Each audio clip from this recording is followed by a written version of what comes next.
And welcome back to the Black Tornado Podcast, your home for underground metal. Today is the Black Metal Black Friday episode. I hope your turkey was good. I hope you're full of mashed potatoes and gravy and cranberries. Today, very, very, very special guest, longtime supporter of the show. I have Amanda from Kirtroth. What's up? Oh, what's up, man? Thanks for having me. Absolutely. This is another one that's been in the books for a long time. Plan was to do this actually a long time ago. It didn't line up when I wanted it to. And then about 2 months ago, I thought, all right, let's think about the future, what to do. Well, I noticed that Black Tornado was set to come out on Black Friday. I going, oh, Black Metal Black Friday. Yes. Ding. Yes. Idea. Yes, the half burned out light bulb started to twitch. Yep. And I went, oh, Amanda would be perfect. So I'm glad that this worked out. This is going to be fun. So we were speaking a little bit before the recording. We're going to do a regular episode, and then we're also going to play your music. And so this will be fun for the people at home. This is like a playlist episode and an interview mixed into one show. It's going to be awesome. Yeah, it'll be a good time. And again, thank you for supporting the show for as long as you have. Your support and everyone's support, including people listening to the show right now, as I've said ad nauseum and will continue to say, means the absolute world to me. Everybody is an important cog in the machine of keeping this show going. Everyone is important. So just to say it on the show with everybody listening, thank you. It's much appreciated. It's much appreciated. Let's see. All right. Like every other show, before we get into yapping too much, let's jump right into some music. We're going to go to the UK. We're going to jump over to England. This is Fangfoss with The Cruelty Void.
All right, I love the DIY recording aesthetic.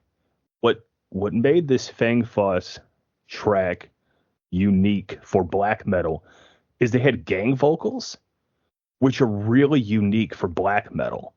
I think it's what makes this band fun. It's kind of like a punky black metal vibe. It is. It definitely is. Because when I was listening to it, I was like, okay, this is not normally what you hear, in black metal. So I like it when they push the envelope, because the thing I love about black metal is there's no written rule. Like, there's no structure you have to follow. I Right. mean, yeah, you have your diehard, keep it raw, late 80s, early 90s. Like, I get it, especially first, second wave.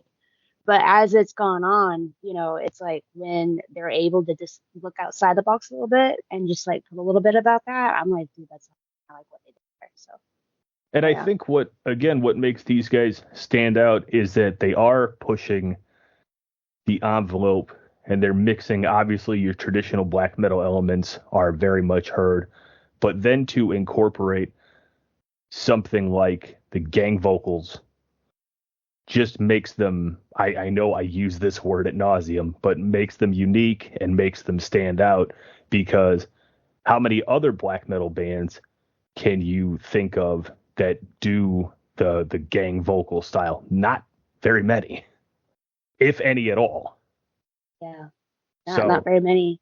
yeah, so Fangfoss, very cool, very unique sound, and yeah, they're from the UK, so starting the show outside of the country. Yeah, I'd love Uh, to see them live one day. I mean, that that would would be really awesome. that would be cool. Oh, trust me. I mean, Absolutely. the idea is that hit the lotto and be able to travel to see a lot of these bands that I've played on the show because I know that whoever's local to these scenes, if I play a band on this show and they're local to you, you should do your very best to go try to check these bands out. Oh, yeah, absolutely. Um, I probably, with the amount of music that either gets sent in or I find on my own, for every 25 bands, 5 bands gets pulled to be a part of the next playlist. I've said it on a previous episode. I have personal friends that listen to every single episode and have since 2016. I'm not going to play something that you're not going to like. I'm not going to play something that I don't like. So I'm only playing stuff that I think that fans of the Black Tornado podcast will enjoy. And Fangfoss definitely up there. And this is Oh, yeah. cool. I've even the 2016 version, I wanted to dive deeper into black metal. And so for this episode, this is really this is cool to be able to do that sort of thing. Oh, yeah. Yeah, absolutely. I agree because, like, the thing is about black metal is like there's so many underground bands. I mean, it's insane. And a lot of them, I'm still even coming up to today getting like, hey, guess what? This is a new one. And I've never heard it before, but they always bring a unique twist to things, like to Yeah. black metal. And it's like, it's ever growing. And it's just really cool. So yeah, I'm excited. Yeah, there's always something new. I'm noticing a trend too, not just with black metal, but with a lot of grindcore. Well, black metal too, I guess. A lot of, and this would include yourself, a lot of solo, a one person whole project. It seems to be pretty common now. And I guess with being able to record everything at home and not have to necessarily go to a studio and book time, you can do it at your own leisure. Right. If you wake up in the middle of the night and think of a riff, you can grab your interface, you can lay out the bare bones for a riff, and who knows, by the end of the weekend, you may have a track done or half a track completely finished, and it's 100% your creative ideas are on the table. Oh yeah, I've done that. I don't know how many times, dude. Like I would get up, like I do. I've been starting this riff ritual where I'm doing it like every full moon, Okay. and like I do that. Like I like have this riff and I just have to get it out. Because that's the thing with black metal. We're really with any type of with band, but black metal is just that's where it's rooted to be like a one solo project. Right. I have not, and this is just being honest, I have not really met a whole lot of people that has done the whole entire band themselves. Because no Right. offense, I love them all, but they've always like they can't be a drummer, so they have a drummer stand in or like drummer Got it. like program, which Right. I still think it's amazing. I have no hate, but it's really it's not as common as a lot of people think that somebody can do everything. And Sure. it's like it's crazy, but Leviathan he could, and I Hmm. thought that was like amazing. Yeah. And he actually lives in Portland, Oregon, Oh, and cool. so I've been wanting so badly because he's a tattoo artist too. So I've been so badly wanting. Nice. But anyway, my point is like, but there's just not very many people that do that, but it's cool when they're able to. And with me personally, being able to do every single instrument, it takes a lot out of you, but it's really fun. No, I get it. And actually, well, since we're on it, I wanted to ask you this regardless. So with being able to do everything with your project, what would you say is your favorite instrument to play or record? Oh, it's drums. Drums. Okay. Drums. Cool. I've Cool. been playing drums since I was 19 and guitar since I was like about 10, 11. Okay. But I mean, as you could tell with my playing, I'm not into like very structured things. Like Right. I've never really sat here and said, okay, I have to learn this, that, music theory. You know, I don't. I just play what I feel. Sure. I mean, No, I know my basics, but yeah, I no, literally and just there's nothing wrong with that. I mean, if you're putting out something that you're proud of and it resonates with other people, I would say that's the right track to be on. I agree. And yeah, no, I mean, whatever is getting people to grab an instrument, play it, put something out that they feel is important to them. I could give a rat's fat ass how you come across doing it, just as long as you're doing it. Yeah, and that's what I love about black metal. I love it when people play it. I just like, oh my god, you're actually playing from your soul, you know? So Yeah, it's really cool. totally. No, I totally get it. All right, let's jump back into some tunes. We're gonna head over to Arizona. So yeah, from really wet and cold to really hot in the desert. That's how Black Tornado does it for you. We just jump around. this is right into the flaming pits of hell, man. That's right. That's right. This is Harad. This is the Black Hand off the Erase the Light EP. You cannot get out. The shadow moves in the dark. You cannot get out.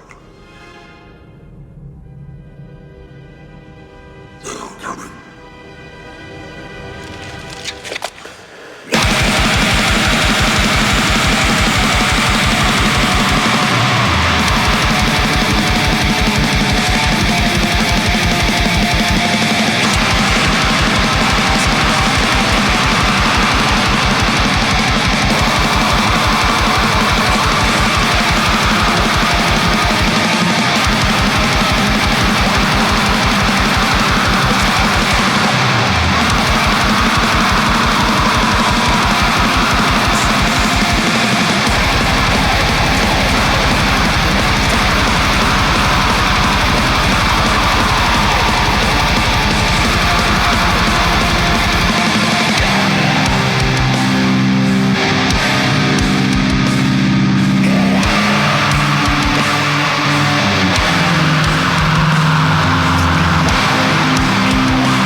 Spooky intro. So I wonder, is that from a movie? I have to dig deeper. Maybe I can message those guys and find out if that intro is from a film. It sounded like maybe it was, but maybe they just recorded it. As far as interesting stuff, I liked the section that slowed down and then it sped right back up. It kind of took you for a loop. That was fun. That's also the one where his vocals kind of went right into it as well, and I thought that was really neat. I was like, oh, this is kind of cool on how he's doing this, because it's not again in black metal it doesn't really sound like that. So it's these bands, however you found them. Like I knew about Occult Blood. Oh, okay, cool. But the other ones I wasn't really too sure of. So, right. But when I was listening to them, I was like, oh, that was cool. I have probably 40 bands to choose from. And of course, when you're doing, well, technically it was 4 bands because we're gonna play you at the end. So out of those 40 to pick from 4, I wanted a lot of unique sound. I wanted not your typical black metal. So I tried to pull from bands that had differences from what, your average black metal consumer is going to hear, so that when those people listen to this episode, maybe they find one of these bands and go, wow, the way that, the low growls over the vocals, that was pretty unique. Or like I said earlier, when, you have a fast section and then it goes to like a really slow section and then jumps back to fast again.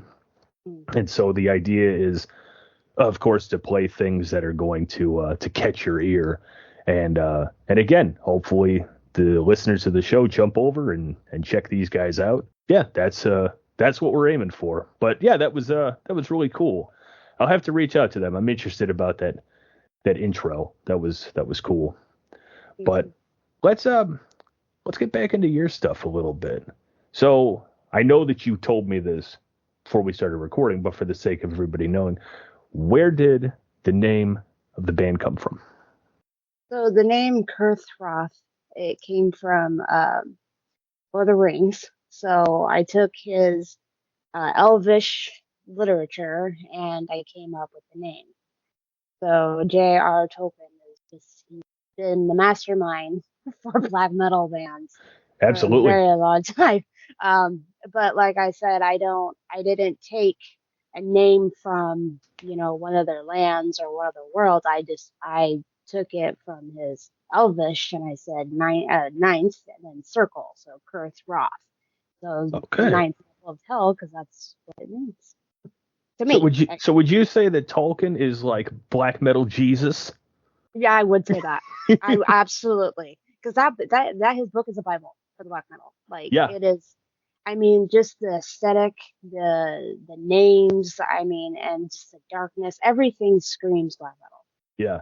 So it's just amazing. So thank you. Well, like I said before we started, you're in good company, because there's the list goes on and on of black metal bands that have pulled influence from the Lord of the Rings books. Oh yeah. And just stating this so everyone is aware, I know incredibly little about the Lord of the Rings. I have a video game I think it's for the Xbox, and it's called Shadow of Mordor, and it's really fun. And I think I'm an elf dude, and I run around and I stab these big orc dudes, and I understand zero of the lore. I'm a Star Wars nerd, so I understand none of the lore, but I know I'm having fun, and I am piecing together as I play it. I'm getting certain things I understand, but the characters, apparently, review-wise, it's pretty faithful to the origins of Lord of the Rings and such. So a lot of that goes over my head. But again, I just like going around stabbing bad guys. So for my experiences, I'm having a lot of fun. I have family that has seen them all and has read the books, and they're probably somewhere here in my house, and maybe one day I'll sit down and actually read one. Yeah. Aren't they absolutely long as shit? Aren't they just like the biggest books ever? Yeah, they're really Yeah. huge. I mean, Yeah. it's like almost like a dictionary. Yeah, it's crazy. Yeah. But they're Maybe maybe like my winter break, I'll crack one open and start. I like to read, but I'm that person, like, if a band writes a book or a member of a band writes a book, I'm definitely going to read it. I like the autobiography kind of books, but I need to open my horizons a little bit. I like fantasy books. I just, I started watching, what was the first one? What's the first Lord of the Rings movie? um, like it's With Fellowship of the Ring. Yeah, the little elf dude in the ring. The Um, Fellowship of the Ring, yeah. Little elf dude. Okay. It didn't grab me right away, and I like, this was probably back when it came out, not like in theaters, but like when you get it on DVD. Um, it didn't grab me right away, and I remember not finishing it. But again, going back to, like, I'm a huge Star Wars nerd, and A New Hope, nothing happens in A New Hope for like an hour and a half. Yeah. It's just a lot of explaining the Yeah. setup, and I enjoy that movie. I enjoy the originals, so I need to give it a second chance. Not You just do. Yeah, You do. Because everybody, when you always say the Fellowship of the Ring, they'll go, okay, a lot of walking. Great. And so, yeah, but if you really notice, there's more that's going on, especially in the books. But if you're gonna sit there and watch the movies, especially like the extended versions, there's more that goes on because it gives you that idea. Just like Star Wars, because basically they're the same. Yes, they're two different franchises, but they're based on the hero's journey, the way right, that you write a story. So right. it's the same thing, just two different worlds. But the thing is about when you get to the two towers, then that's when it starts to really kick up. And then, of course, Return of the King, which is my favorite. It's like, Mhm. whoa, whoa. So That's what my cousin told me. He said the second one is really action packed, and there's a lot going on. So he yeah, said if the first one kind of establishes the story, and then the second and third ones, that's when there's a ton of action and a lot of stuff going on. yeah, because that's the thing. If you're like one of those people that like detail or like to understand where the next movie is going, you Right. gotta sit and watch the first one just to get through it. Oh, So I couldn't imagine not yeah, watching something in order. yeah, I couldn't imagine just jumping into something in the middle and going, I hope I understand. No, I'll watch the whole thing. Maybe I'll do a live stream, and I'll just sit here and watch the movie, and then in real time, people that know what's going on can just like wait for me to react to something. yeah. And you'll have a lot of metalheads from every genre doing that with you because Sure. it grabs everybody. Yeah. It All really right. does. All right. I'm going to write that into my future plans, possibly for 2025. Is Adam does the fellowship live stream where you just watch me react to a movie that I'll have popcorn and I'll have my sodas and snow caps. I mean, I'll make a whole thing of it. Yeah, Get a wizard hat. It'll be kick ass. you do. You have to. Because it's just like, yeah. People will be All right. dressing up as Peters and everything else. Anyway. Yeah. See, this is why this is good having you on, because I even come up with later show ideas. So this is Absolutely. great. I like this. All right, we're gonna get off Lord of the Rings for a second. We're gonna jump back into some music. Coming from is it Engene or Eugene? Engene. Eugene. Eugene. All right, I can't spell or speak. Eugene, Oregon. This is Occult Blood.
were talking about how the drums were your favorite thing to play, and I really loved the drums on this Occult Blood song.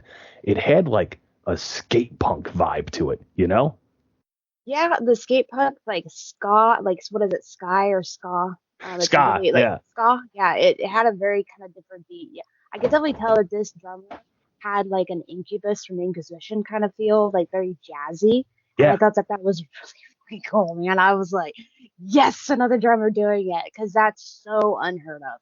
Hmm. Like when you're not like you're just straight up blast beats or straight up, a certain style. And when people, especially drummers, like I'm going to just add my own little intricacies and like jazzy spots, and Sure. I'm like, oh, this is awesome. So yeah, I agree. That drummer's Well, and I think pulling these different musical, these different genres, these different experiences as players makes the band so unique. They're not a black metal band, but I've brought them up multiple times. In new metal, arguably the greatest new metal bass player is Ryan Martini from Mudvayne. And the reason why is because Ryan didn't start out as a metal bass player. He was a jazz bass player. So when he comes into Mudvayne and they're all playing, the down-tuned chugs, he brings this amazing jazz bass mindset. And that's why the bass on Mudvayne songs is it's so talked about, because it's not just down tune slapping a G string over and over again. That dude runs a fretboard like it's nobody's business. right. He's one of the only bass players. His bass riffs are memed. I mean, how many other bass players are your bass lines memed? And Yeah. so getting back to this Occult Blood, like you said, when you're bringing this skate punk ska vibe into a very dark oriented style of music, it just makes it stand on its own. Yes, It, absolutely. it's very different than what you're going to hear when you initially think of black metal, like Gorgoroth or something like that. It's very different. Mhm. And Yeah. that's just what makes it really cool. That was really cool stuff. But speaking of different black metal bands and whatnot, for your not just for your music, but just yourself as a musician, what would you say a few of your influences are? Well, Inquisition is definitely one of them. Like Okay. I'm a big Inquisition fan. Okay. I love Incubus. I love Dagon. Regardless of like people's views and whatnot, but I love what they bring to the table. Sure. Incubus is actually from Eugene, Oregon, so Okay. I think that was really awesome. But he grew up in a jazzy type like establishment growing up, so I thought that was really neat. And then with Dagon, he with his guitar playing, he does a lot of power chords that people don't really realize, like very lots of AC/DC vibes. But Nice. when you're mixing it with the black metal themes, it's just like blowing. It's mind blowing. So when bands like that do that, I get inspired. So that's where like a lot of my playing comes from. Is like I like to experiment with the playing that I do, and that's what Dagon does a lot with his guitar playing. So Okay. that inspired me. So I probably am not pronouncing this correctly, but Asagrum, Okay. uh, yeah, they're from like Norway. They're all female black metal band. Cool. Oh yeah, amazing. Hey, send me when this is over, send me a link. Oh, I will absolutely. Yeah. They have been such a huge inspiration towards me, like for me right now. Like I love that band. Hell yeah. Um, yeah. So and then of course I'm gonna name drop because I just want to. Please do. He is from Canada. And he was a one man black metal band, Okay. and his name is Primordial Serpent, and that guy is just phenomenal. And so he definitely knows stuff. Nice.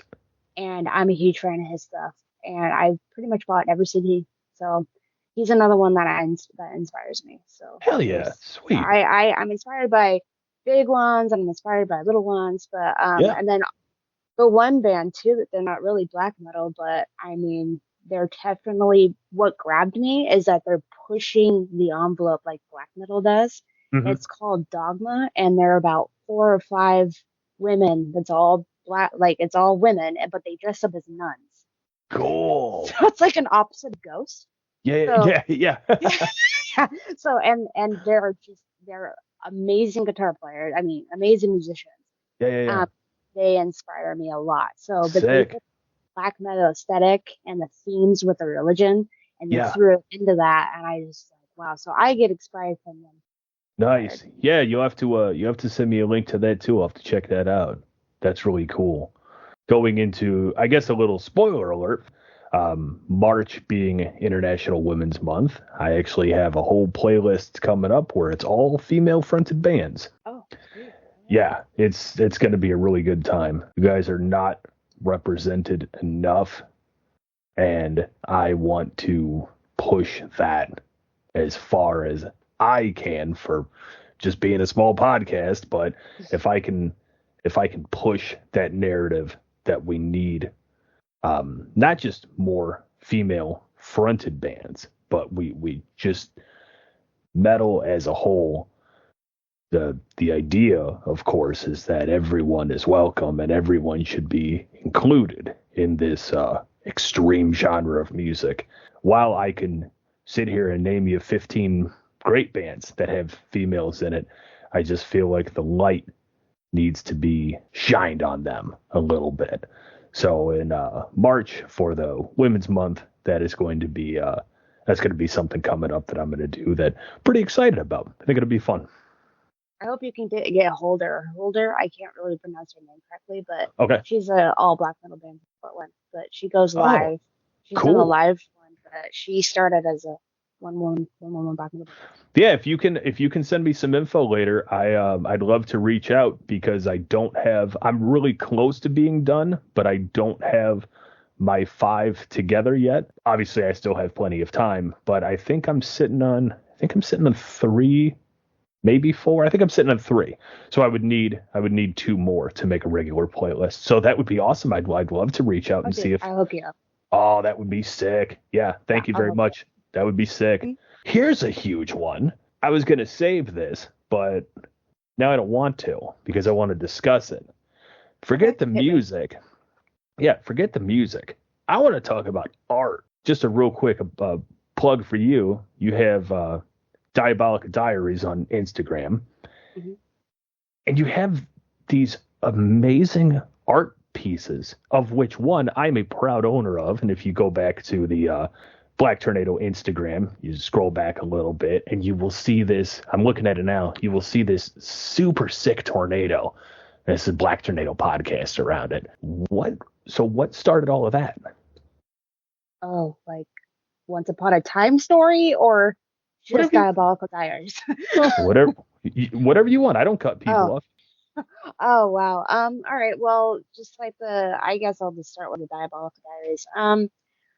I started having. I'm just gonna be really honest. This is how I am. Yeah. I started having these visions. Okay. I started having this crazy, like, out of this world experience, and kind of like if you want to say, oh, it's just a Giger, you're just trying to be like, HR Giger, alien or whatever. Yeah, I really like that. I love that man. He's my hugest inspiration. Yeah. He tapped into another world, and that's pretty much what I do. I tap into a different realm. Okay. And so Diabolical Diaries started just off like that. I just started sitting down and just drawing what I see. And people like, oh, where do you get this from? Like, it comes literally from here. Nice. Like what I see, and I just do it. So. Very cool. So I don't remember recalling if it's still active, but you had a YouTube channel at one point, and you were at, I think it was like an abandoned train. It looked like a train car. Maybe I'm not remembering correctly. And you were talking about the events, obviously in the past, the events that had taken place in that area. Am I remembering that correctly? Was it a train car? Yeah, I did I've done several locations. So, but the train, I think that is the one because I remember you commented on that video. Yeah, correct. That So that yeah, would be the one that I was that's the checking out. one. Uh, I found that incredibly interesting.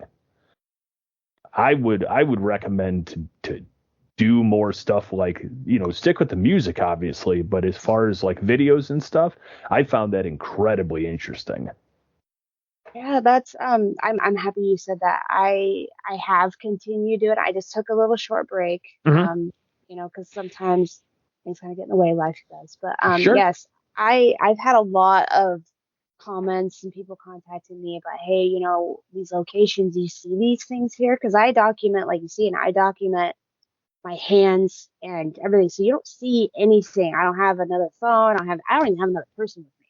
Right. So I'm at these locations and that's what I see.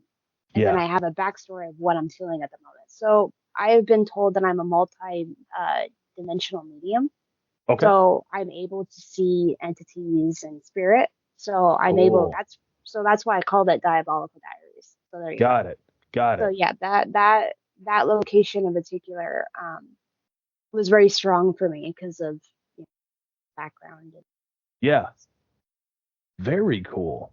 Yeah, I found that really interesting. So anybody listening to the show, jump on Instagram, head over to Diabolic Diaries, and you can check out Amanda's artwork. I mean this in a positive way.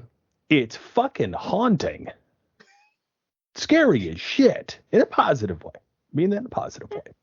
Hey, that's a compliment. I But I it's fucking terrifying. Some of I these yeah images. Terrifying. yeah. I've Scary been shit. I was in a psych unit. I Hmm. was put in a psych hospital because of it. The psychiatrist said it's beautifully terrifying, but you need to continue doing this. And then Yeah. that's Yeah, where Diabolica Diaries really started, like was birthed. And that's why, because I go to these locations and that's what I see. yeah. Well, But, that's the comment word for word. yeah. Beautifully terrifying. By the way, keep doing it. And that's why I wanted so badly. I wanted my own piece, and now I have it hanging on the wall. It's cool as shit. But even the other stuff, these just like I don't I don't want to call them monsters because they're not monsters, but these images are just, yeah, they're fucking creepy, man. They're awesome, but they're fucking creepy. Yeah. And Yeah. so whenever you put a new one up, I'm like, oh shit, let's go. Like, I'm in. Yeah, I had a lot of people like when I was doing the videos, when I Yeah, had my backpack, and yeah, then when I would go to the, because I would tell you, I would like do like a walkthrough, they say it, like a walkthrough, and yeah, then I would grab my backpack and start taking my pencil and my pad out, and that's when they're like, okay, shit, starting to get real. She's yeah, seeing something. What is she gonna yeah. see? And that right there got a lot of people excited, and Hell it was yeah. it was it was a neat experience. So yeah, I'm probably gonna go back into that. Fuck yeah. That is cool. Yeah, keep that coming. And again, people that are listening to the show, if you're not familiar with the page, again, Diabolica Diaries on Instagram. You can find it through, if you go to the Black Tornado page, you can find it through there. Scroll down until you see the Black Tornado image that Amanda made for me. It's cool as shit. There's really cool stuff. And if you're anything like me, you'll get lost on that page for a good hour or so. A lot of cool stuff. Yeah, probably a lot of nightmares, but you'll be fine. Yeah, you'll get over it. Be fine. It's okay. All right, I want to touch back on this in a bit, but we've been yapping for a second, so let's take a break. We are gonna head over to Conroe, Texas. This is Goat Throne. Heartburn off the album Blood for the Blood Goat.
guitar riffs are absolutely fucking fire on this. Yeah.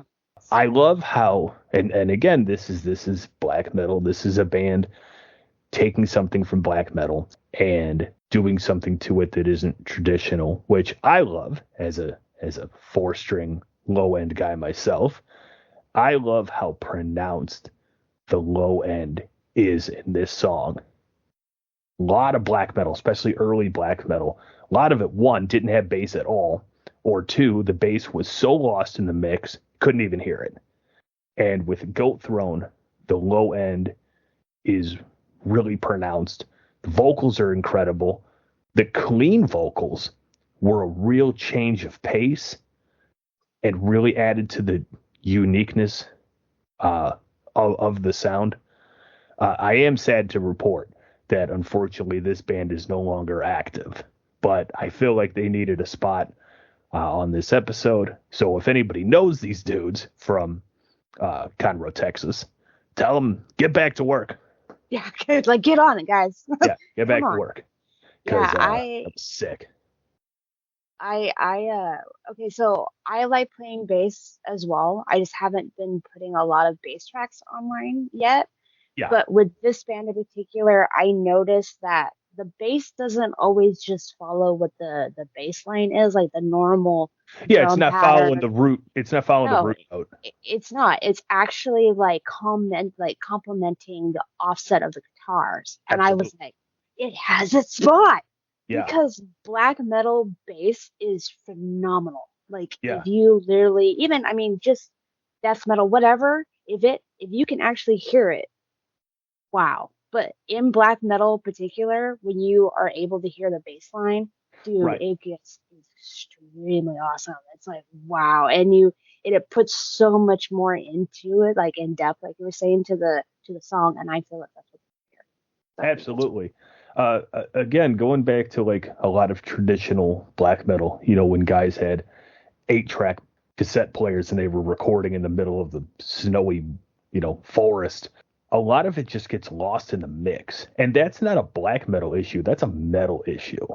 Yeah. An amazing bass player, not black metal related, but an amazing bass player was rest in peace, Paul Gray from Slipknot. Amazing bass player, but when you have 8 other dudes, it's real easy to get lost in the mix. And where Paul, if you listen to his isolated tracks, they're fucking incredible. Mm-hmm. But then when you listen to whatever, Iowa, the self-titled, it's not there. It's just not as prominent as I feel like it should be. But it's also hard to do when you got 8 dudes all playing different instruments, and it's tough. It is. The one bass player that really grabs me and is not black metal, but I mean there's a lot of them in there. But Alex from Cannibal Corpse. Yes. Dude is like, if you ever hear his isolated tracks, I'm sure you have, or with him just messing around like during studio time that they've released. Yeah. It's okay, all right. But there's like Abbott and Immortal, like the bass player from those 2 bands. Abbott's now, she's a girl, I forget her name completely escapes me, but she does that a lot. She makes it to where her patterns or her bass patterns are like, oh, and I think it's just neat.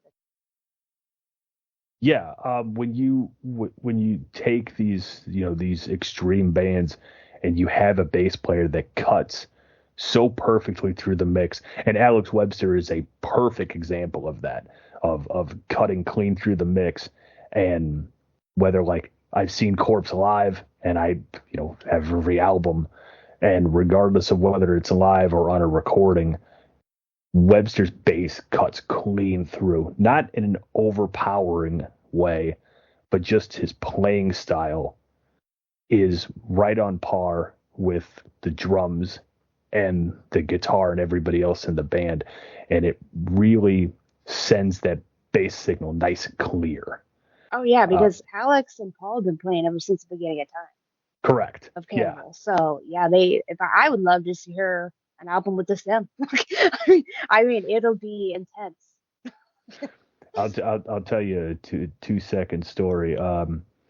It was Halloween night and I saw Cattle Decapitation and Cannibal Corpse on Halloween night, and it was I've been to 1,000 shows, man, and that show will always stick out to me as fucking insane. And a throwback to old people like myself, because there was younger kids in the crowd and didn't understand why all of us old people were laughing, because it was a Halloween show. A guy jumped on stage with a big fake pompadour and a Hawaiian t-shirt on, and he looked at George, and George actually stopped and started laughing for a second, and the guy jumped into the pit. And me and this dude, we were about the same age, we started laughing, and he elbows me and he goes, do you think that a lot of these young people understand why that was so funny? And I said, no. I go, because they've never fucking seen Ace Ventura. They don't understand why that's the funniest thing that's going to happen all night. Yeah. And again, yeah. I know everybody knows this. I know I'm not telling a story nobody knows, but Jim Carrey is, one, a huge death metal fan, and two, a huge reason why Cannibal Corpse got a lot of support, because he personally picked them and said, these guys are going to be in the film. And, obviously what helped, their music had a lot to do with it too, but when you have the leading funny man of the 90s putting you in arguably one of the funniest films in the 90s, it helps your career a bit. It does. It does. Like, I remember there's been so many bands that, like, especially like during like the Satanic Panic or anything like that, like, or like any big giant. I mean, I'm not bashing religion or anything, but like when they do things like that and they go, oh, this is so wrong, and then they blast it all over, that just helps promoting. Well, that's just like promotion. I'm like, wow, guys. There's no better promotion. I mean, Dee Snider said when Tipper Gore and all those assholes were coming down on music and saying, parents need to know what their kids are listening to. And then they came up with that beautiful little sticker that said parental advisory, explicit content. Dee Snider goes, thank you. That's the best thing you could have done for music. Now these kids have to own the album. Mm-hmm. They see that little sticker and they buy that album immediately. And yeah, so it absolutely backfired. Same thing with the Satanic Panic thing. It absolutely backfired. It only encouraged kids to go out and buy, for the younger audience. There used to be places where you used to have to go and you used to have to buy these little plastic discs called CDs. Oh, I know, right? Because on YouTube there were still 4 videos and one of them was a cat playing a keyboard and there was nothing else. And so you used to have to go buy the album. And I still remember it was it might have been Pantera's Trendkill. And I remember being told I couldn't buy it. The lady wouldn't sell it to me because I was like in middle school or something. And my cousin, who was older than me, was with me and actually bought the CD for me. It was that, and I think it was White Zombie or Rob Zombie. Maybe it's the first Rob Zombie record. I don't remember, but it was something along those lines. And my cousin was laughing. She was like, yeah, you can't buy the CD because you're not old enough. I'm like, what kind of world is this when I can walk into a Walmart and I can buy Friday the 13th or Terminator or a movie where there's just mass murder left, right, and center. No, but I can't hear a dirty word on it. I can see a guy get his head blown off. Yeah. But I can't hear a guy say fuck. No. But I can watch it in the movie. He can say fuck in the movie. Yeah. Like, what was it? Fuck with a knife from Cannibal Corpse? Like, yeah. You can't hear that, but you can go watch it in a movie. Like, yeah. You would think it'd be the other way around. You could hear whatever you want, but you can't see it. And no, they weren't having it. So anyway, back in the day, you had to go buy this stuff. As where now you can just go on iTunes or Spotify or whatever you want, and you can just get it, and nobody cares. Nobody's stopping you. But yeah, good old times from an old head. No, I understand. I remember those days. I remember those times. All right, enough about talking about me being old. Amanda is going to introduce our last band on the Black Friday Black Metal show. So yeah, this is Kirtroth, and it is Tongues of Treason.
So just like the art, the vocals are fucking haunting.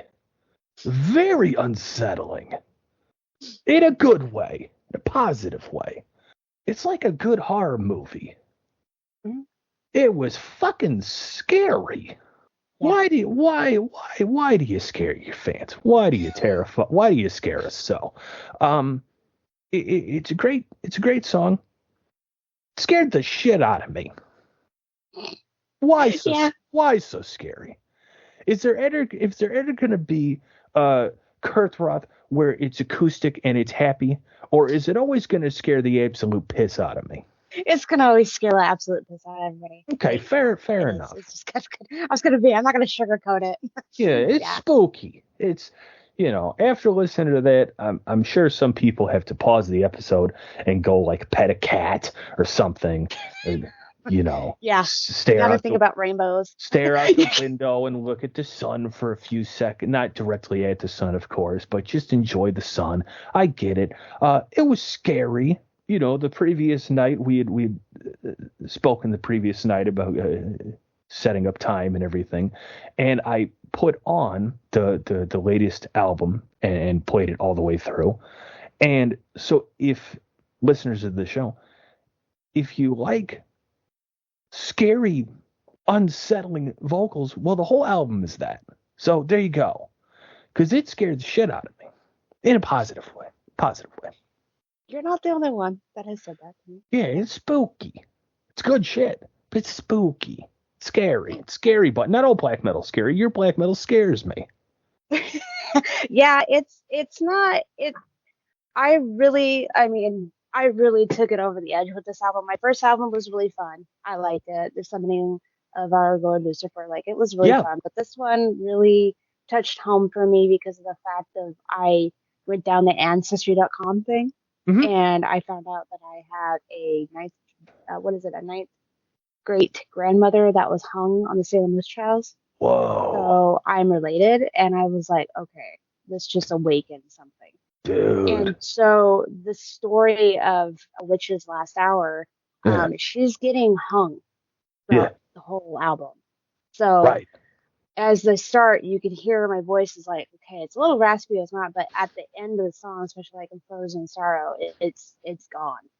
Right. Yeah. So and I did that for a reason. It hurt a little, but Yeah. I managed it. Yeah. I managed it. Cool. That's really cool. I like the concept, the theme of a record as it tells a story. Stuff like that is really cool. That's really interesting. Because I didn't know that, obviously, about the Salem witch trials and having distant relative and things. Knowing that now and thinking about that record, that makes a lot of sense why it was geared the way it was. And for it to be so personal for you is just really cool. I mean, that's cool shit. Yeah, thanks. Yeah, I thank you for that. I appreciate it. Yeah, I was actually contacted by Hellfest, if I remember Okay. right, in Norway, that they wanted me to come play that record live. Whoa. And I'm not able to do it. Like I just, oh, I can't. And then, in Brazil, the Satanic Headbangers Festival, they offered me a slot there. Wow. Yeah. And then I was contacted, from a booking agency to be like, hey, do you want to be on tour? And I'm like, I'm thinking about it. Even if I am by myself, I'll just do backtracks. And so, but yeah, this album really has done good for me. Like you, I'm not in it for the money. I'm gonna just be me. Share what I want to share and have people enjoy it or hate it. But yeah, that's what I'm about. And yeah, the more personal you get, like people can relate. And Absolutely. so with this album, I really went down into my roots. And so this lady, she's a witch. She's me basically, and I'm getting hung for basically no reason. Yeah, because that's what it was. It was for no reason at all. I mean, outside of obviously, if you look at it from their mindset, it's this convoluted lunacy. I mean, it's what we would call today is mental illness. Yeah, pretty except much. except there was nobody stopping them, so they just kind of went along with it. And it was really sad too because not going off about it, but I have for my one of my grandmothers had the king. What is it, King? Oh, somebody. I forgot his name, but Okay. he that Bible is the Bible that they used during the Salem witch trials. Wow. So it really like made me just lose my shit because I was reading it and I was like, this is just horrific. So that right there, it really, helped me. No, that's really interesting, and again, with the theme of the album, but then also having this incredible personal experience with the writing and recording of the record, I think that makes it stand out even more so. And I think it's really cool that you were offered by these places to come and perform your music. Yeah. And I think it would be really cool if you reached out to some people and backing tracks would be cool, but man, how cool would it be if you were able to assemble, like a bunch of hired guns and have, a full band. I'll tell you what, if I didn't work full time, I'd grab my 4-string. I'd say, let's go. I got the bass on lock. Let's do this. Oh, dude, I'd be on top of it. Yeah, that would be badass. I did have an opportunity. I did have individuals that were here in my location, but unfortunately, we just didn't have what it took. And so I get it. And unfortunately, I'm not being gender biased or anything like that. I love everybody. Yeah. But because of being a girl and in this area, it's kind of hard. So I'm not gonna sugarcoat anything. People are aware of it. So it was really hard for me to sustain a live band with being a woman here in this location. Got it. Especially black metal, they're just like, no. But then once I go internationally or outside of this, everybody's like, oh my God, you're so awesome. So it's the two areas is explosively different.